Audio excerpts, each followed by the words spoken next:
Good morning, Kashi Delhi. So I would like to begin this set of 3 sessions by just thanking Tushita for this invitation.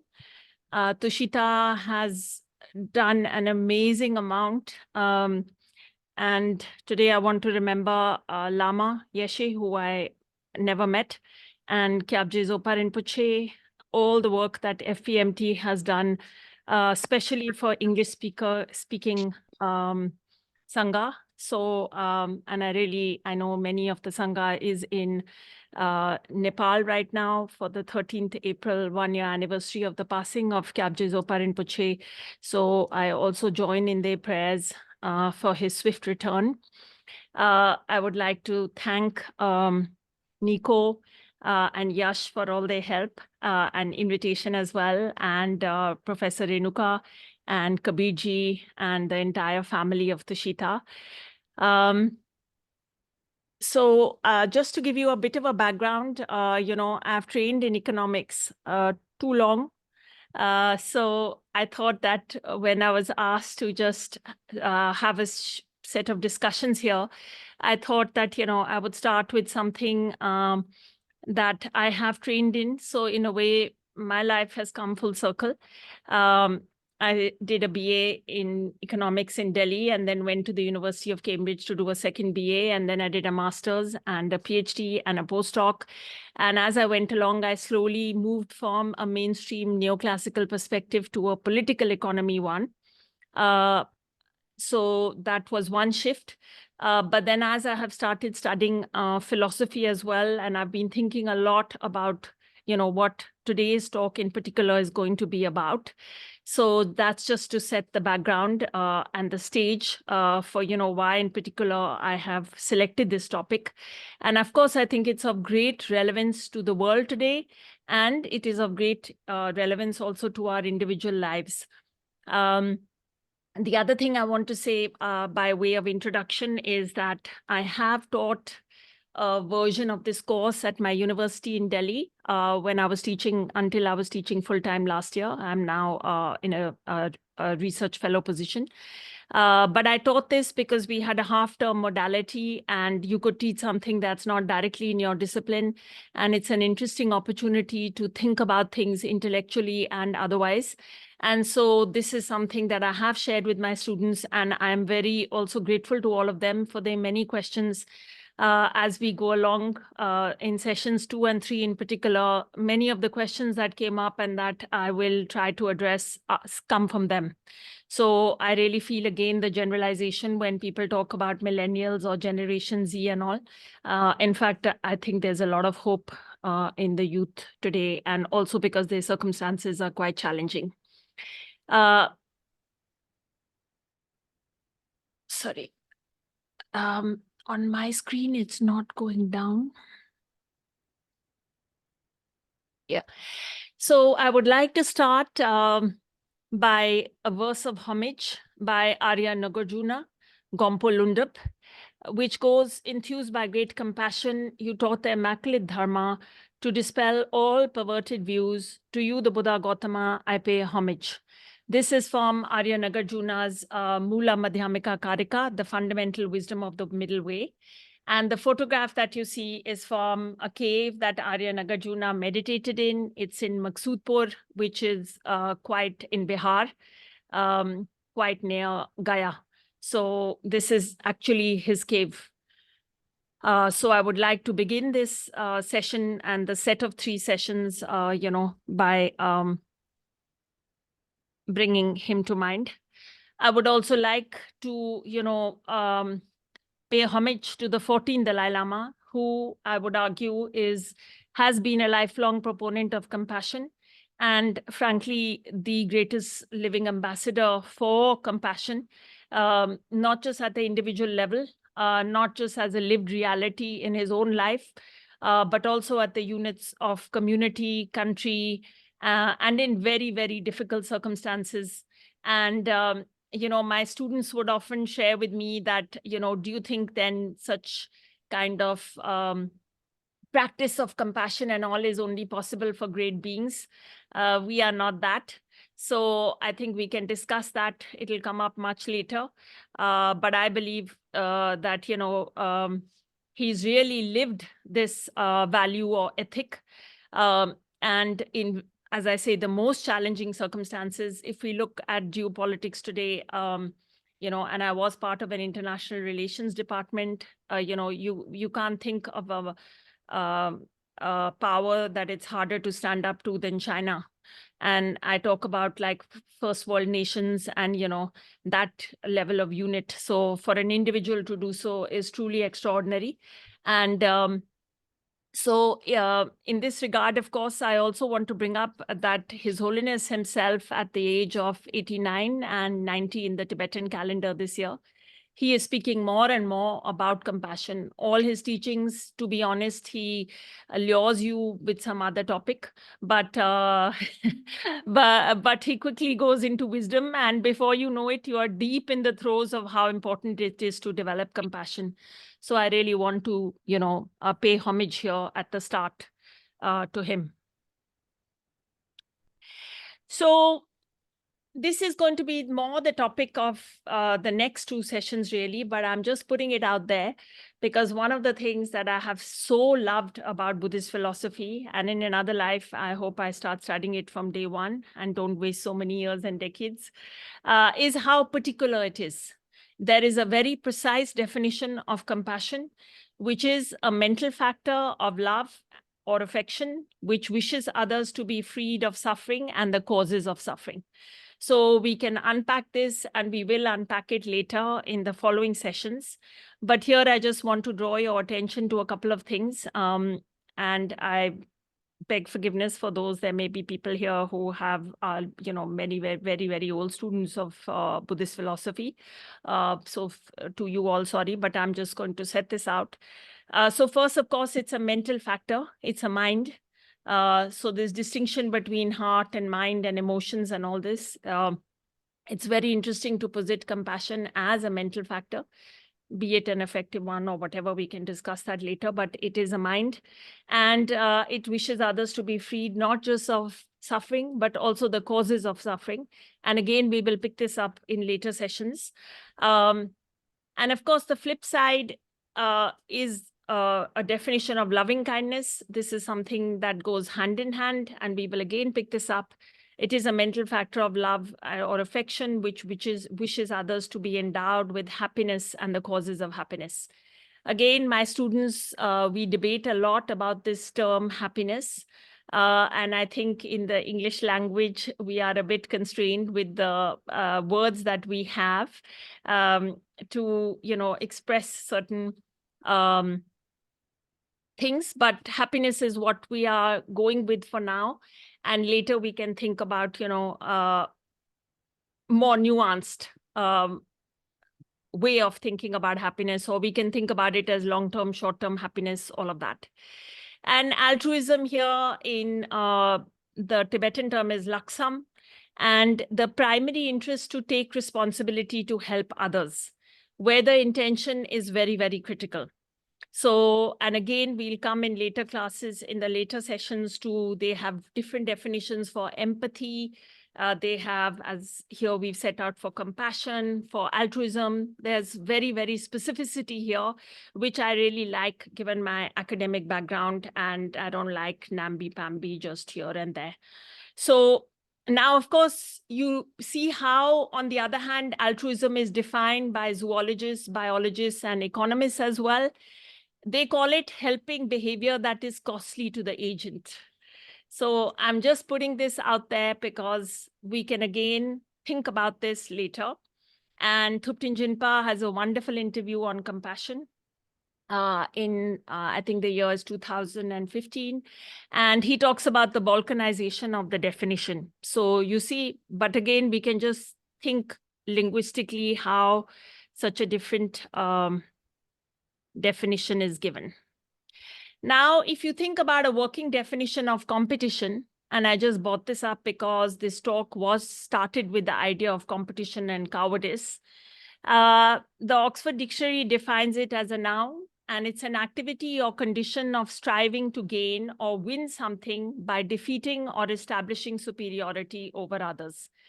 So its origin is in the early 17th century, and it's from the Latin word competition, I think, compete, but basically the connotation is that of rivalry, of striving for something, basically not a win-win solution for sure, but trying to defeat others or establishing something that, superiority over others. And here I just want to set out that we will see much later that, if we think about philosophical traditions like the Nalanda tradition, on which Tibetan Buddhist philosophy is based, or, there the inner world and experiential understanding is very, very critical as well. It is not just scientific validity. So we can see that even reading such a definition stirs up something a little bit in us that makes us feel uncomfortable. And yet, I have been in the education space. If you think about this notion of competition, it is something that we in the modern education system, we are ingrained, and particularly in India, but in many places in the world, I would say it's from the, KG, kindergarten. This is the driving force. You see all the suicide cases coming out of Kota. And in today's generation, the mental health problems that are happening on campuses, I would say the university campus is what I know best, but also schools, also all these entrance training institutes, and not just India, right, but the world itself. And if this is what we are defining, competition as, you can see that the very foundational value of what is driving us from childhood, and if it's not driving us, then our parents or others, because they wish for our well-being later in life, to know we live in a material world, increasingly material, then how do we get somewhere? Then we are given to understand that this is something we must develop.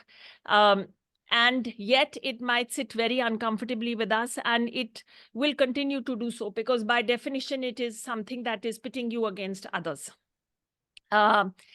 Competing with yourself is something different, but I think that's really how it is understood. And even the definition doesn't talk about that. Now, if we come to economics, and as I shared, I'm sorry I'm giving it so much space, but this is a discipline that has held disproportionate sway, and it continues to hold disproportionate sway in the world, in policy. If you think in the post-war period, the founding of all the Bretton Woods institutions, which is all the UN institutions, it's the International Monetary Fund, the World Bank, all of this, economists played a great, great part in that. So, of course, there was John Maynard Keynes and others, but they are all, this whole notion of redeveloping and coming up with a peaceful world, because Europe has gone through wars and they've seen the 2 world wars and everything. They try to establish institutions that are going to, create world peace and everything. But in all of that, the economic institutions are critical, and they continue to be so today. So if you look at the forming, so then of course there's the UN Security Council and others that we are looking at their roles, but in terms of the economic institutions, the boards, the composition, the presidents, the veto power, it is with the developed world, and it is primarily inhabited by economists. From around the last 2 decades, I would say they started admitting people from other disciplines such as anthropology and all, but very, very marginally. And economics, key ideas, and when I use economics, I'm talking about mainstream neoclassical economics, really, which is what is the mainstream. Central ideas are about perfect competition, imperfect competition, and so on and so forth. You will have modules on them. You will have courses on them. Whole of microeconomics is about these kind of ideas. Do you have perfect competition? Many anonymous buyers and sellers. All this, you can't fix the price. Is it imperfect competition? Is there monopoly, duopoly, all this? And this is what is being discussed. Evolutionary biology, that's not my area, but I'm putting it out there as a discipline that's also shaped. And in fact, that language is also used in many economic contexts. And again, the notion of betterment, our own and that of society. So that talks about natural selection and survival of the fittest, which often has this connotation. Now, as I shared that in mainstream neoclassical economics, it valorizes competition.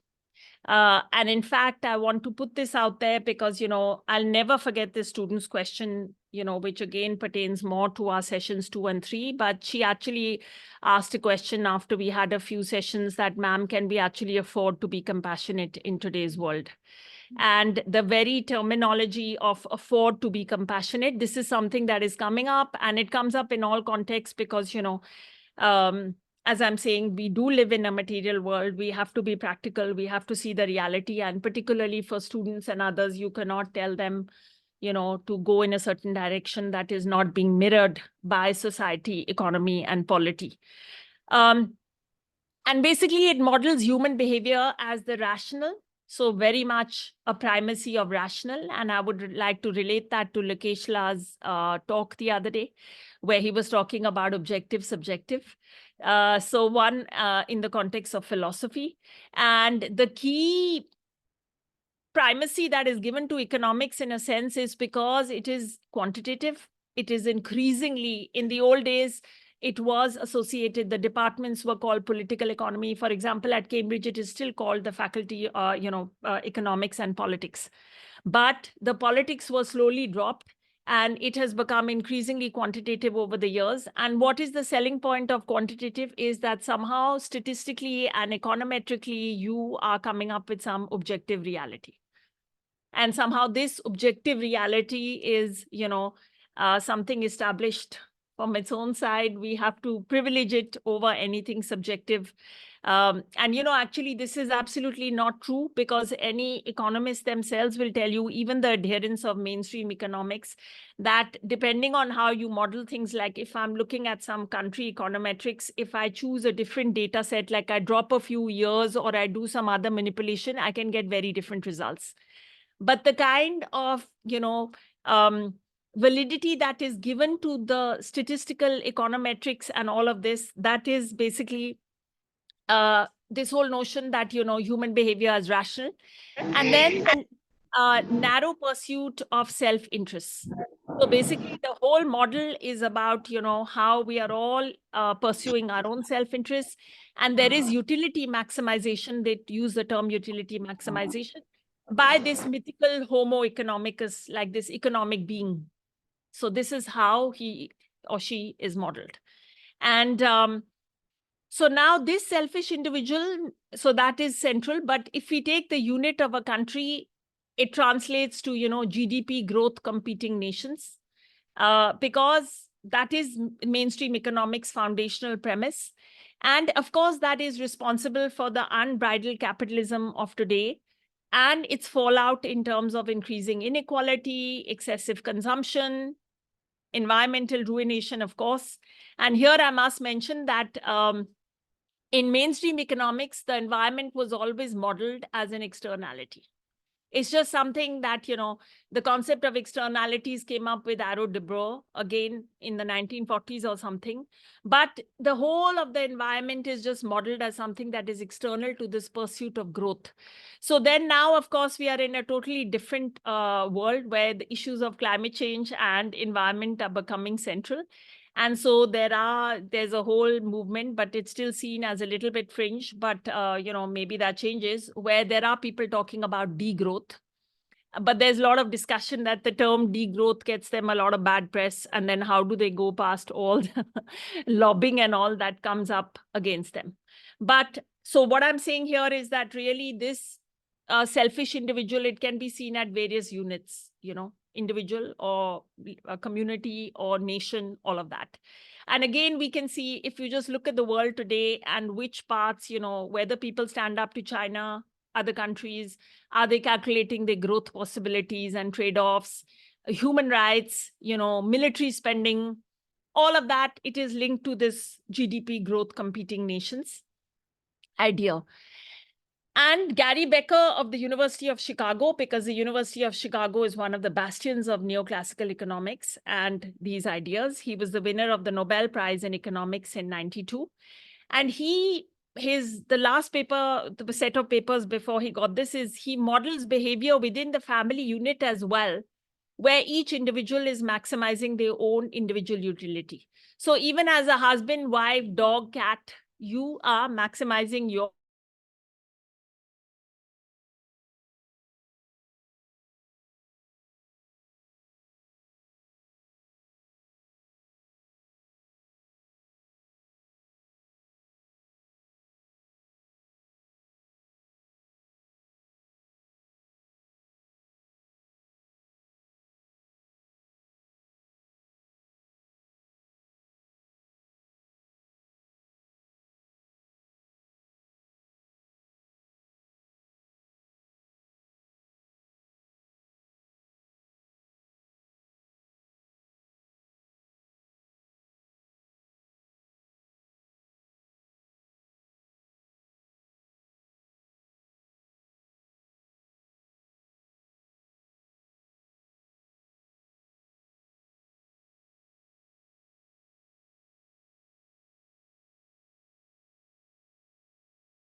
We cannot hear.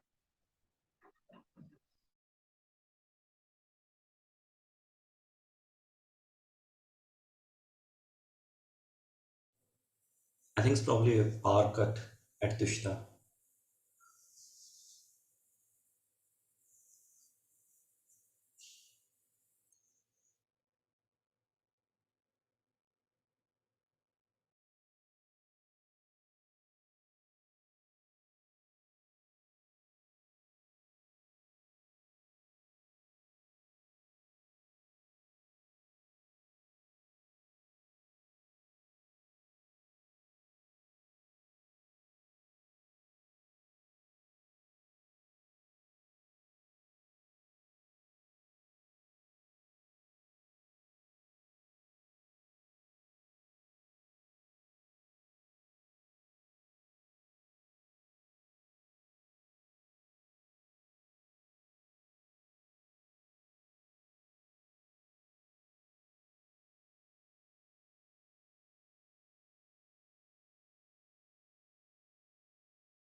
We cannot hear.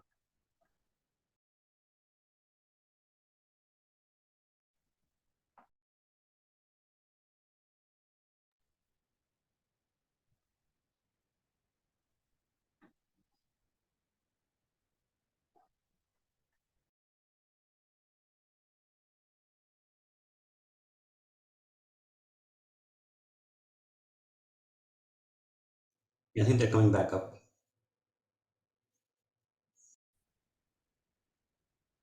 Sorry, I'm so sorry. And it's really hot now, so I'll keep it short.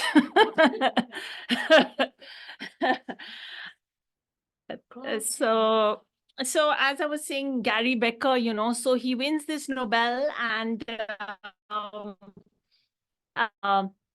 University of Chicago is known for such standpoint. And now we can check, and why is this important? Because again, all of this has a lot of application in the way we are living our lives and the power that exercised, right? So, when we or the world valorizes certain kinds of intellectual thinking, in a way, we are saying that that is really very important. We need whether this is true or not. So I want to leave you with the thought that forget Gary Becker. Is it really the case? And let's keep it as an open question, because these are great thinkers. He did achieve a lot. So are you maximizing your own utility even within a family context? And let's keep this as an open question, because then you need to think and with yourself also. So now we come to Adam Smith. And Adam Smith is, of course, the most well-known libertarian, who is, again, a believer in free trade, all sorts of, his work is, put forward in support of that. And his two major works. So there is, an inquiry into the nature and causes of the wealth of nations, which is a classic. And this was written in 1776. And it becomes a foundational text in modern economic theory. While he himself also wrote the theory of moral sentiments in 1759, so long before he wrote this work. And in that, he posits human nature as being fundamental altruistic and not this competitive Homo economicus. And so the question here is about the power in knowledge systems as well, right? There's a lot of work about decolonizing knowledge systems and practice, So here we need to think that with one author itself, why does his, later work get so much more traction? And here's what he says in the opening opening paragraphs of the theory of moral sentiments. So this is Adam Smith, who, how selfish soever man may be supposed, there are evidently some principles in his nature which interest him in the fortune of others and render their happiness necessary to him, although he derives nothing from it except the pleasure of seeing it. Of this kind is pity or compassion, the emotion which we feel for the misery of others when we either see it or are made to conceive it in a very lively manner. That we often derive sorrow from the sorrow of others is a matter of fact too obvious to require any instances to prove it. For this sentiment, like all the other original passions of human nature, is by no means confined to the virtuous and humane, though they perhaps may feel it with the most exquisite sensibility. The greatest ruffian, the most hardened violator of the laws of society, is not altogether without it. So this is his opening verse. And then now, of course, he's considered as one of the founding of, mainstream economics and modern economic theory. And the other thing interesting that, though now he is remembered mostly as a economist, he was also interested in moral philosophy and many other disciplines. So now, if we come to a revisionist view of mainstream economics, there is a lot of thinking. And that's why I put that in the blurb for this set of lectures, that there are ideas now on the frontiers of economics that is challenging this view of, Homo economicus and a certain kind of being selfish, self-interested, just working for oneself. So there's the notion of social capital, which has spawned a vast sort of sub-discipline. And this is basically theoretical and empirical work, which basically illustrating that the presence or absence of cultures of trust may explain the political and economic performance of entire societies. So there are many people who have worked on this. One of the most famous was Robert Putnam, who published with Robert Leonardi and Raffaella Nanetti. They published a work called Making Democracy Work, Civic Traditions in Modern Italy in 1993. And they look at North and South Italy. And the North is far more prosperous. And they argue because it is a high trust society and the South is far less. So it is a low trust society. And this actually has consequences. So this work, and again, when I was teaching here, I talked to my students about that. Like if we think about India, if we head in a direction of being a low trust society, there are actually costs associated with that. And it impacts performance of the entire country and whole society. The other person here that has done work is Amartya Sen, who also wins a Nobel much later. And he modeled an altruistic attitude that to all of you in Tushita, when I put this to you, you will find it laughable. But that in economics has generated a lot of debate. So basically, he argued that we do have an altruistic attitude towards others that does not make sense in terms of rational choice theory. And he describes this attitude as one of commitment to others. He juxtaposes it with egoism. And he says that this kind of commitment to others recognizes the goals of others.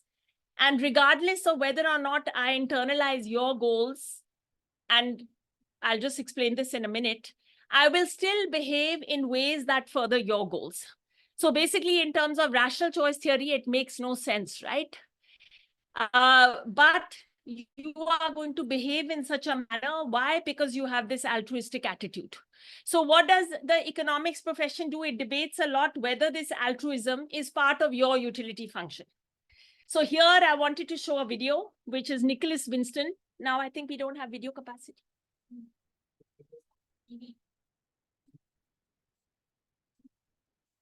And we can't turn this around and show it. Yeah, please, let's do that. Because I want to ask you, so this is, so economists debate like, okay, you cross the road after this talk and there's an old lady who's falling down and you just instinctively rush to save her. They debate whether this altruistic action, is it part of your own utility function? Because when you go home, you'll feel better about yourself, or were you actually altruistic? And Sen is saying that regardless of what is going on there, you are furthering others' goals at the cost of your own, which is not rational. That's the video. Nivita, the Nicholas Winston one. Where is it open? It's on this drive. Okay, 1 second. This video is pinched from Venerable Geshe-La's class.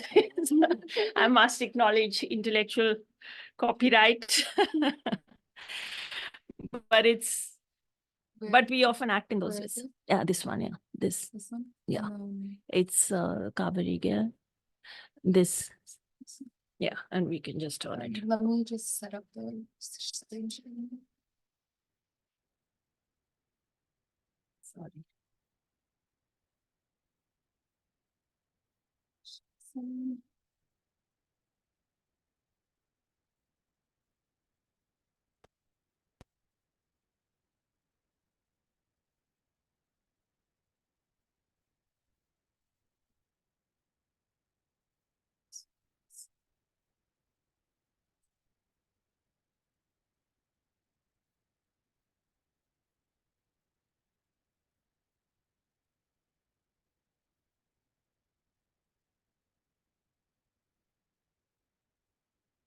All the letters.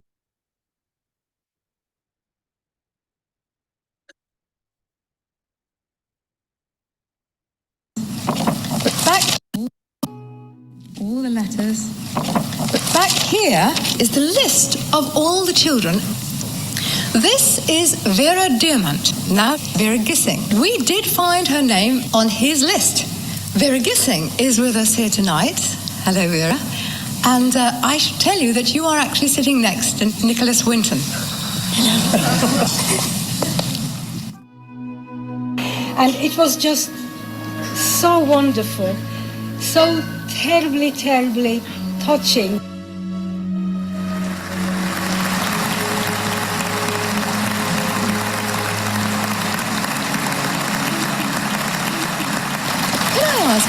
anyone in our audience tonight who owes their life to Nicholas Winton? If so, could you stand up, please?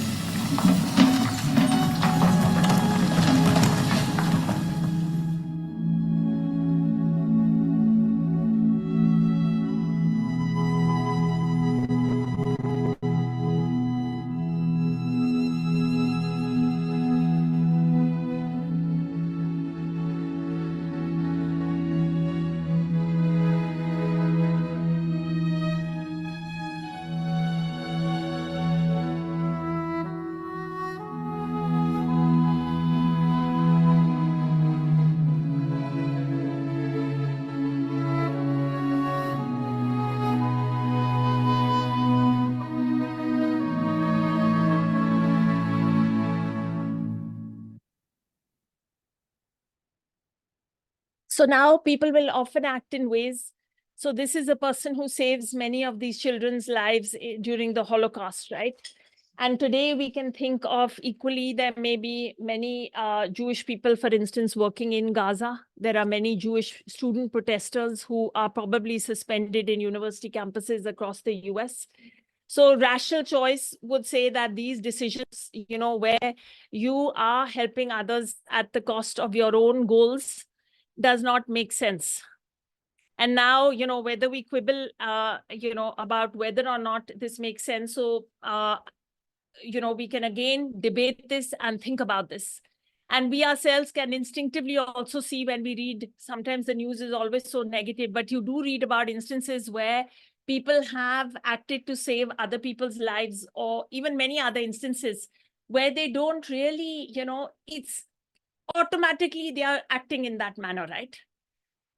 And then, so an economist would say that in a rational choice theory, this makes no sense. Why would you lose your own life to go and help others? This altruistic attitude. So again, we need to think about, you know,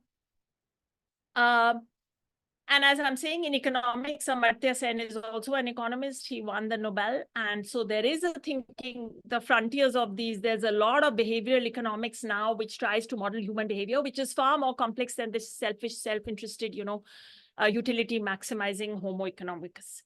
So now the second discipline that I would like to pick up today in this discussion is evolutionary biology.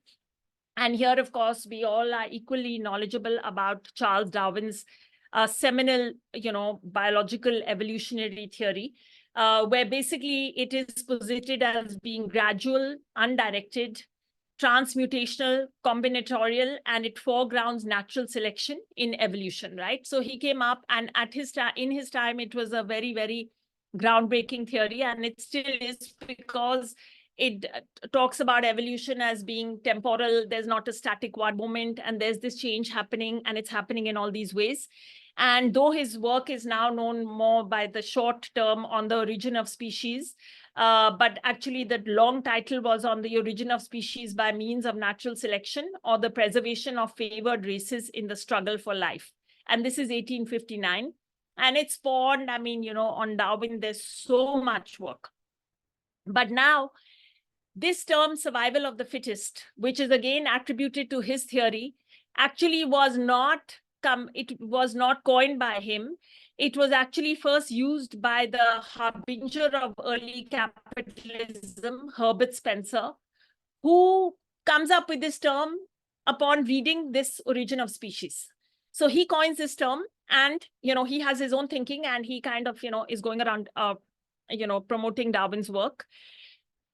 Again, the term Darwinian in the English language is basically, it's entered the lexicon of the English language, and it says that the meaning, according to the Merriam-Webster dictionary, is that it's of or relating to Charles Darwin, his theory, especially of evolution, or his followers, and also of relating to or being a competitive environment or situation in which only the fittest persons or organizations survive.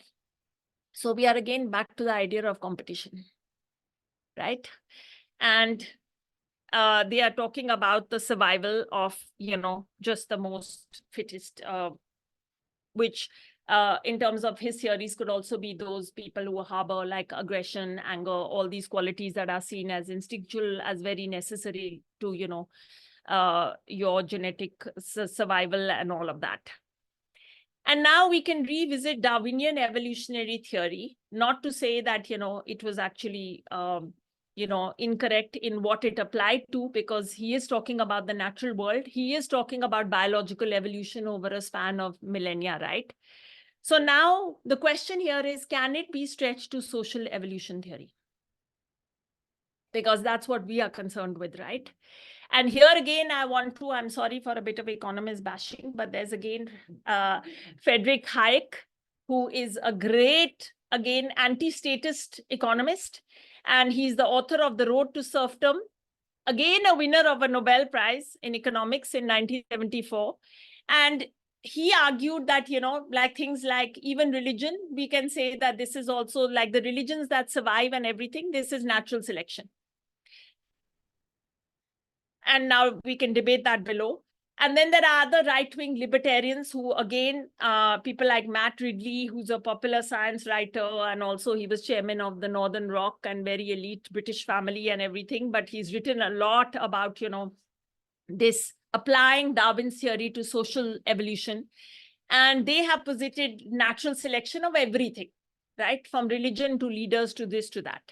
But the question for us here is, number one, it ignores the role of power, right?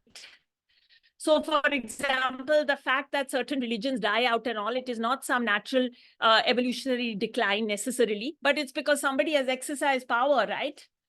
And we can apply this to many, like tomorrow, whatever happens to Tibetan Buddhism in Tibet and everything, it will be because of China's state power. It's not because of some gradual evolutionary decline that it was going down. And similarly, we can, come up with countless examples. So we need to think about this, that, basically, what about the role of power, right? And persecution and all of that. So when we try to apply this Darwinian theory to other spheres of social evolution, because Darwin was great about biological evolution. But now, again, this is a thing about power and knowledge systems and everything. And then for Darwin's theory, there was, some sort of mechanism that he posits, and there was also a unit, which is the gene or whatever, right? In these theories, not necessarily any unit or any mechanism is proposed. So again, can it be any kind of theory at all, right?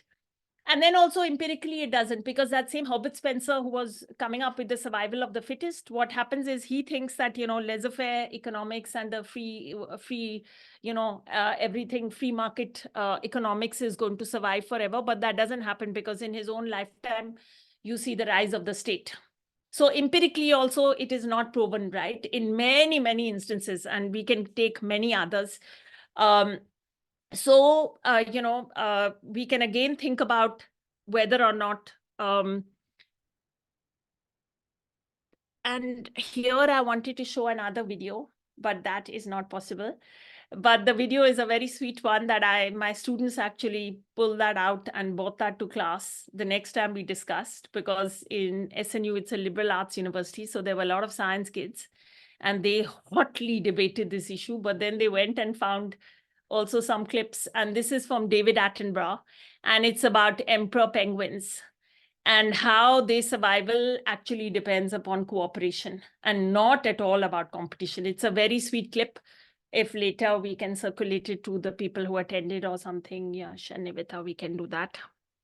Just to see that, frankly, even in the biological world, there are many instances, so the second slide would be that revisiting again Darwinian evolutionary theory, apart from the question of can it be stretched to a social evolution theory, there's also the question of should it be stretched? And here comes the question of ethics. And here again comes the question of, this power in knowledge systems and the propagation of knowledge, because Darwin's own first and foremost student, T.H. Huxley, who wrote Evolution and Ethics in 1893, he actually tries to stop Darwin's theory becoming like some kind of, ideology for the whole of society and everything. And I quote him here. He says, cosmic evolution may teach us about how the good and the evil tendencies of man have come about. But in itself, it is incompetent to furnish any better reason why what we call good is preferable to what we call evil than we had before. The fanatical individualism of our time, attempts to apply the analogy of cosmic nature to society. Let us understand once and for all that the ethical progress of society depends not on imitating the cosmic process, still less in running away from it, but in combating it. So he himself is arguing that, there's no reason to take this, biological evolution theory and, try to apply it to society, because now there's also the question of ethics, right? And a lot of the survival of the fittest arguments, it can be taken almost as genetic, manipulation to, that the blue-eyed or the whatever pure-blooded survive and everyone else. So you're referring to biological evolutionary theory as the cosmic order. Yeah. I think the language. Interesting. So then to summarize, because it's also hot and we are getting there. So we are basically this question of grounding ethics in human nature, and this entire set of 3 lectures, now I'm talking just about human nature, not other worlds, because we are interested, meaning the natural world or anything. So at the one end of the spectrum, you have this view that we are innately competitive, selfish, as set out by Darwin, as by others like Richard Dawkins, the selfish gene, this Matt Ridley, I was talking about the origins of virtue.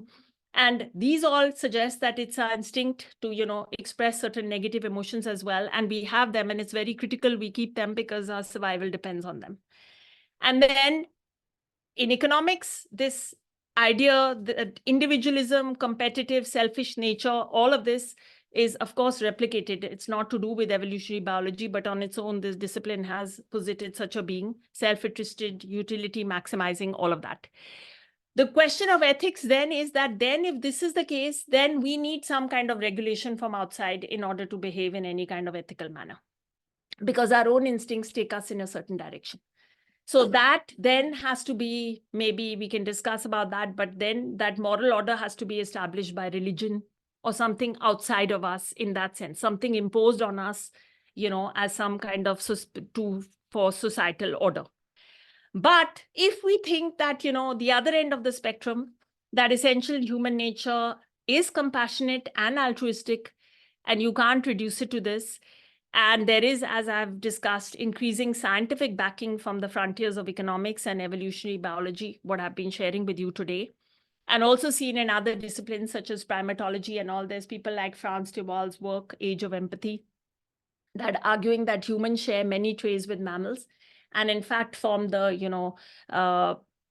the world of animals, there's many kind of now studies being conducted on, how traits like, for example, cooperation and all of that is way better for your long-term survival than to be, aggressively, fighting with everybody else and all of that. And of course, when we think about it in terms of Buddhist philosophy and all, then you have the notion of Buddha nature. And at a, lesser level to completely, being able to sort of fructify that potential, we can talk, as His Holiness does, about, developing warm-heartedness, goodness, all of that.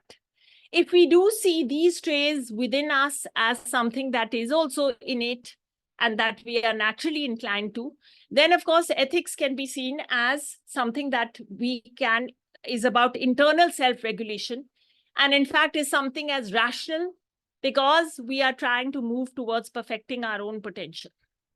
So then we don't need an external force to try and get us to behave ethically and everything, because we ourselves are seeing that we have this potential and we have this capacity, and in fact it is our basic nature, and we just need to develop it to get there. So now I would say, if I talk about the most common disciplinary perspective, it is somewhere between a mix of these two. It is not that we are also just innately, completely compassionate or altruistic. And it is not that we are also completely hardwired to be selfish and competitive, and those people are going to survive and flourish. So if all the disciplines that, I've set out here, there is somewhere in the middle. But the question comes then, and that's what our interest is here. Frankly, it's my interest, even as a teacher or anything, is that, the application of all of this. And here I'm going to quote His Holiness the Dalai Lama from his 2018 edited volume on ecology, ethics, and interdependence, conversations with leading thinkers on climate change. And he says that what is wrong? Ultimately, it's due to a lack of ethics. It is due to a lack of self-discipline, for self-discipline is entirely based on ethics. We have the responsibility to bring awareness to the fact that the many problems we are facing ultimately result from the lack of inner discipline of moral ethics. And while the primary way to promote moral ethics is through religion, many religions, including Buddhism, have had opportunities over the last 1,000 years or so to promote ethics and have often failed. So now we must find new ways and means to create conviction in others that behaving ethically is in our own best interests and for our own well-being. And we will extend that to happiness in future classes, seeing what is the link. That's the main goal. So he then has been, as I said right at the start, that, he has come up with this notion of secular ethics, which is something, or universal ethics. And again, to quote him, he says, to find solutions to the environmental crisis and violent conflicts that confront us in the 21st century, we need to seek new answers. Even though I'm a Buddhist monk, I believe that these solutions lie beyond religion in the promotion of a concept I call secular ethics. This is an approach to educating ourselves based on scientific findings, common experience, and common sense. A more universal approach to the promotion of our shared human values. And he sets out the two basic principles of secular ethics as being a recognition of our shared humanity, the shared aspiration to seek happiness and avoid suffering. So whether it's the kids in Gaza, or it's the people in Ukraine, or it's the people outside when we are driving home or whatever, that we all share a common humanity and a common desire to, try to attain happiness and avoid suffering. And the other thing is that understanding of interdependence as a key feature of human reality, including our biological reality as social animals. And here, of course, there's never been a better time to see this interdependence. We saw it during COVID and everything very starkly, but today our world is globalized. We are extremely linked socially, economically, politically, but I would say maximum, and they are linked to the rest also technologically, right? Something happens in another part of the world and we will spend the whole day reading about it and actually feeling that we might also be there kind of thing. So in such a context, it's very urgent that we find ways to cooperate, because otherwise we also carry our own, given identities of religion, caste, color, gender, pick any class, all of that. And then naturally there'll be these ideologies of exclusion, and so can there be some sort of ethics that appeal or transcend these various identities and, appeal to all? And of course, we have to think through this very carefully, because again, that hegemony of certain knowledge systems, like when you think about indigenous systems, how they may believe, or some others, and maybe with our modern society, we may feel that these are not valid values or ethics and all, but we need to think about, whether we can come up with something common. And of course, His Holiness says in his work Beyond Religion that religion is not indispensable to a spiritual life. And basically, spiritual life is like water. And he defines spiritual as inner mental and emotional balance. So basically, that is like water, but religion is like tea. You can add it or not. But the basic, we do all need water. And there's another economist, and that'll be the last one I mentioned today, Richard Layard. And he was, my God, his book on macroeconomics still gives me nightmares. But later in his life, he worked on happiness.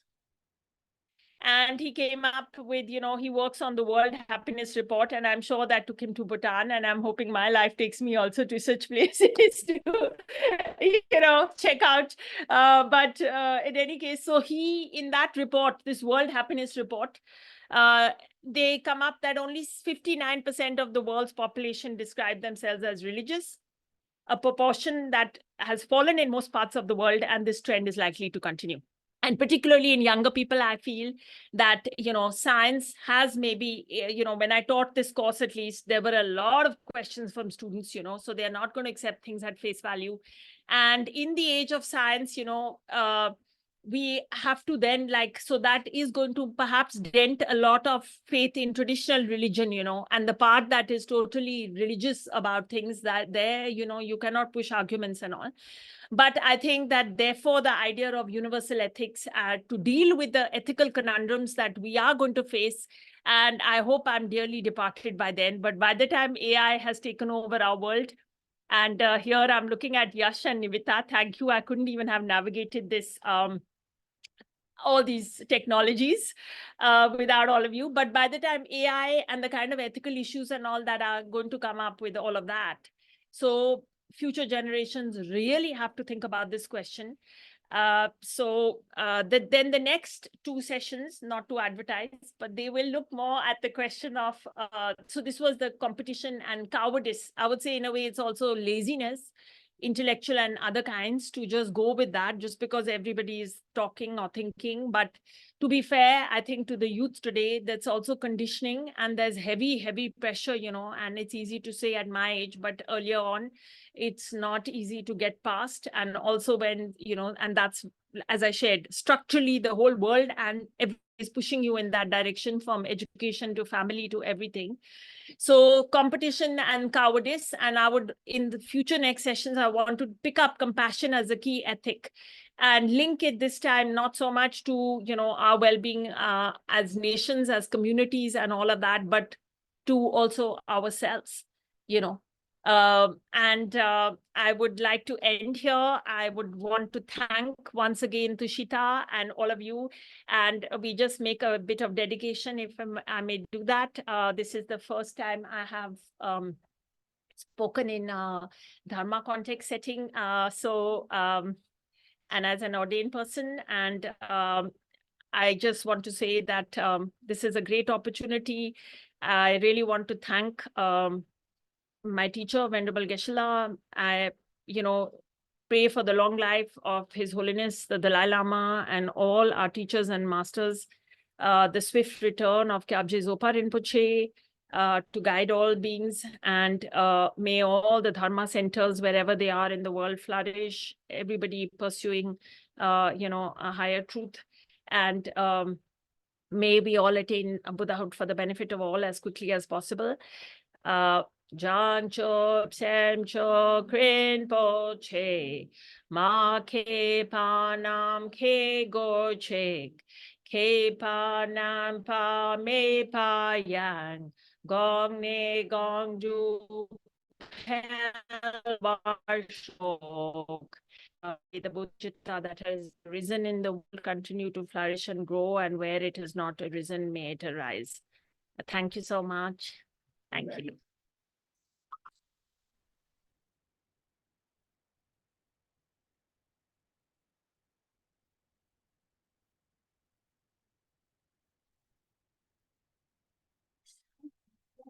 Cited religion, mentioned any influence of religion.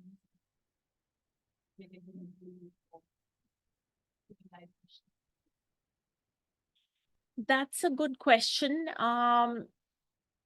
To be honest, I think I'm not aware in his entire body of work whether he has mentioned religion. So the question was whether Amartya Sen has ever mentioned religion, as an influence in his works. But he definitely talks about spiritual well-being as one of the capabilities. So Amartya Sen in his later, so initially he comes up with a revolutionary idea, which was, it sounds very simple, but it's so key, where he basically said that income is just a means to an end. It's not the end itself. And this idea, which is fundamentally also what we can think about, income is a means to an end to our well-being, flourishing, all this. It is not the end in itself. But then he develops this as the capability approach, which spawned an entire sub-discipline, if you Google it, and, and within that, he talks about all beings having so flourishing and the well-being of each person. Do they develop to their full potential? And they have certain capacities, and, and within that, Martha Nussbaum, who was at Harvard and developed his ideas, tried to come up with a set of universal, things that all beings may value. So in that, spiritual freedom and whatever is also considered as part of it. But whether he himself has spoken or talked, I'm actually ignorant about whether he has. Thank you again, Venerable. This is lovely talk. I wanted to ask how critical you think decolonization is to this process. Because to me, I think a lot of confusion and issues arise, and even our need to make this case for compassion against Darwin's evolutionary case, with this idea that, oh, compassion is somehow irrational. Irrational according to who? Yeah. Rational according to whose system? I think when we talk about rationality today, we're really talking about a very specific kind of Western rationality, which actually has assumptions that aren't conducive to Buddhist thought. Yeah. So I think the decolonization process of the sciences would lead us to more harmony between these ideas, because as it stands, it's very antithetical Western logic, right? Very antithetical to Buddhist thinking, interdependence. We don't have, like you said, we have to even make a case for compassion. We don't have good cases for compassion within that type of materialist thinking. And I think so. Then we have, if we're talking about secular ethics, as first privatizing this idea that actually all knowledge and logical systems are contingent, are constructed. So it's not that we have scientific evidence that validates this one system. Is that we need to make assumptions to generate that evidence. So the evidence can never justify the assumptions. Assumptions are made to generate the evidence. It's circular. And talking about Buddhist ecology. Can I just respond to that, Yeah, Vipul, because please. I can't hold that train of Sorry. thought. So that's a very good point. And, I definitely agree. But the only thing I want to put out about decolonization as an idea, at least in academia and other spheres of practice, is that, I think we were okay with it as long as it talked about, bringing back the Elgin marbles and Kohinoor and all this. When it becomes about things like what's going on in Gaza and Israel and all, and then whether campuses and academia, and we are seeing what's going on in the US, whether they are really ready to decolonize in any sense when you have to put your money where your mouth is, then the question is much larger. And the third point there is that when countries like China and India India now, I say because we are also aspiring great power. What about our own colonization internally and in many other respects? Are we going to mimic the colonial powers of the past? This is also a big question. And again, I say that particularly in the context of, this notion of what ideas. So I think there, His Holiness's use of science and why he has appealed to that instinct is something very, very prescient. Because in a way, though I agree with you that it was the Enlightenment in Europe, right? And the persecution of ideas that went before, religions and everything that led to this notion of rationality.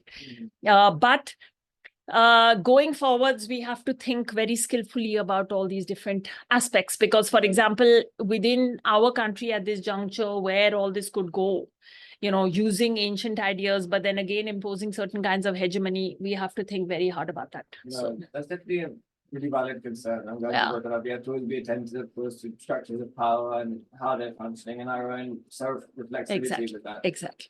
But I think, we don't even need to frame it in decolonial terms. There are very pressing issues, like you said, like the climate crisis.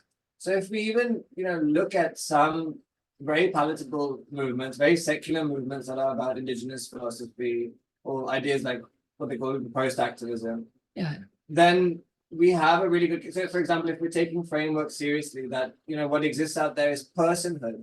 So rather than fundamental humanity and secularism, fundamental personhood. So if we're treating so that this idea that not only human beings have personhood, wisdom, and agency, but person, wisdomhood, and agency is something that extends to something like trees or mountains or forests or animals, then the ecological crisis looks very different. Yes. So, and these philosophies fundamentally are much more, they start from a place of interdependent origination. So they're much more Buddhist. They start with this idea that there are no separate individual beings. Whereas if we kowtow too much to science, if we reinforce too much that science has some type of objective truth claim, that Buddhist philosophy, which I think is much beyond this one objective truth claim, has to somehow mold itself to. I understand it's skillful in some contexts, but I think now there's a lot more That's a very important point. And I think here, two things. One, of course, very nice idea about, perhaps the sentience of inanimate nature, right? But I think personhood, then we have to think about selfhood and selflessness. Second thing is, I mean, just to, I mean, I'm just putting that out there as a Right. joke. But the bigger point about Buddhist philosophy per se, I think His Holiness, in propounding the middle way, Right. is going far beyond Buddhist beliefs. And he says that. Right. Because, for example, personally, he himself is saying that, whatever people's proclivities, inclinations, they are as diverse as we are beings. And therefore, you must follow whatever path or, and we also study that in the philosophy, right? For some beings, the notion of complete selflessness is very frightening. And for others, it's very natural. And we have to evolve. Plus, for some people, he himself says, he says this repeatedly, that notion of creator God works very well for some people. For whom it really works, then their behaviors and ethics come to the same point as, for an atheist, as for somebody who believes in just cause and effect, So that part, I see what you're saying, and it's a ground there. And in fact, I think there are, I really had to think about this because I met a senior Tibetan person who was himself an academic.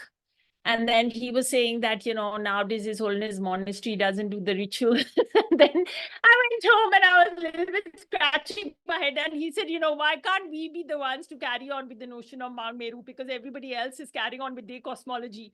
And despite evidence to the contrary, and why do we have to be the ones? So I've given this a lot of thought. And I think, again, there that we need to think at various levels.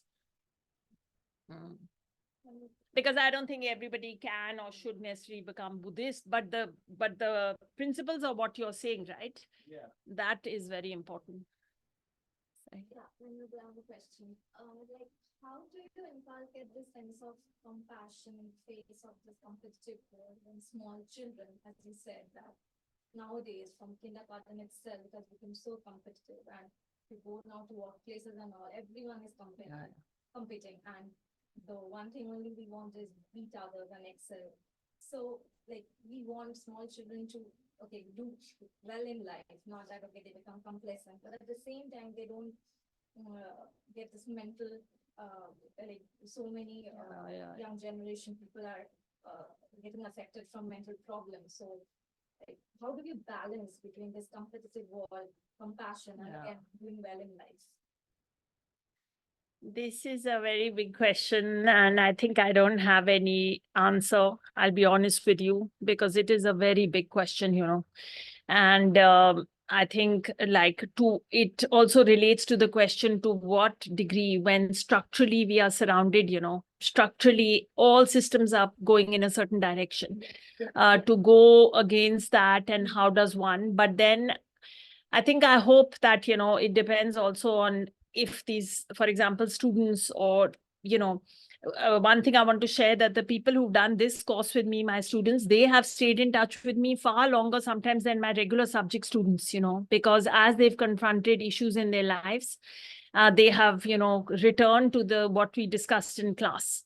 And so I think my answer would just be that if the children either have teachers or parents or other caregivers and all who expose them to another way of being, and they somehow have that space and even privilege, because I would say that, for example, even His Holiness's universal ethics, why is he so keen to take it to the school level, right? And there are people doing, like in India, Ayur Gyanyas is also doing school level, and also in very marginalized, and Yash is not doing, he was in a slum yesterday. And there are many Teach for India. Gauri is my sister, but she's worked a lot with rural communities. And I'm sure there are many of others of you who are engaging, with this project. Then I think the best that individuals can do is to talk about this, discuss this, and also see to what degree, because as you get older, you do perhaps come to that same point as at least I have. Because I felt that, at some points, to be honest, that kind of thing can actually make you ill. And there's a lot of work on this now, which is again related to unbridled capitalism in a way also. That how people are, and not just students and children, but also, say, for example, women in the workforce, others, everything. So they are talking about all this. And I think future generations will definitely have to think about it, because I think even the healthcare costs and all, they've modeled all that. But it's true that again, Maybe the rise of the mental health conversation, including with athletes and other very driven. absolutely. competition. Absolutely. Yeah.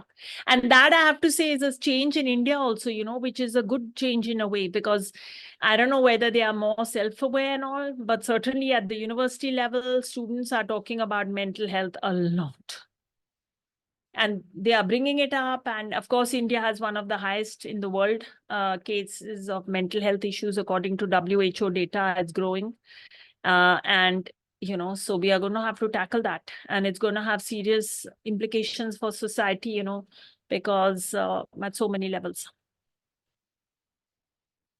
But also I feel it's driving a certain kind of a fire, because like, for example, now these students only and younger people, I think they may also advocate for change. So when they become older, maybe they will reach a limit from various perspectives, ecologically, mental health issues, economically. The inequality we are seeing today is what it's never been, right?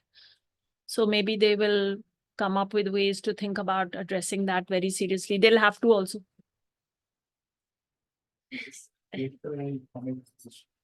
Point to you is this Modi as a prime minister for the third term. Economics, not just economic analysis, for the country. Is it good or bad? That we'll discuss. A lot of people critically say the third term is not. That is outside the remit of my talk. I'll take the president of Taylor Swift and not be, we'll discuss over tea. Exactly. We will do that. I think. Shall we? Global stats say that